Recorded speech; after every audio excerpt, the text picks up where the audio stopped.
News 8's Ken Pierce has been out and about in the Weather Lab all morning long, checking out area roads. He is live in Brantford this midday. Ken, how are things looking right now where you are? Yeah, well, Keith, certainly things are better than they were this morning. Take a look at I-95 southbound in Brantford right now, and you can see what we're dealing with now is a lot of rain and not ice and snow. It's raining so hard right now it's creating ponding on the road. If you hit those puddles too fast, you can hydroplane and lose control.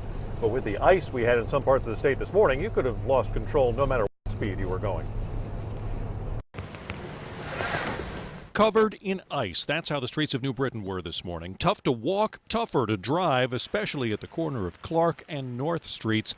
That bus just pulling away was the first to crash at this intersection, and it sent the walk sign pole flying into the yard of a church. Father Napolitano at St. Anne's Church across the street there says after that first bus crashed, another bus came down North Street, sideswiped the first bus, caromed across the street, through that broken fence back there, all the way across the parking lot, and smashed into these stairs in front of St. Anne's School. Fortunately, nobody was here at the time it happened. At the same intersection, the father says 5 other cars, including a police cruiser, all slid into each other, and although 5 in a row usually means bingo, no one was feeling lucky. New Britain police say they had more than 24 accident calls and several more calls from people who were just stuck on slippery roads. In North Haven, the parking lot of a AAA service center on Dodge Street was so slippery a car skidded right into the natural gas line on the side of the building. The gas company quickly fixed the leak. Along the shoreline, drivers were dealing with less ice and more rain on I-95. It's wet and you got to watch the puddles. Very misty, very wet.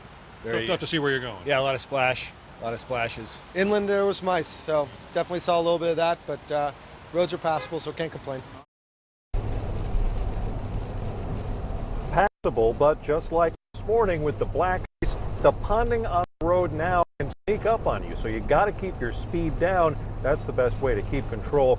So you got to leave extra time to get where you're going today, and as always, leave extra braking room between you and the car in front of you. I'm live in the Mobile Weather Lab. Kent Pierce, News 8, back to you.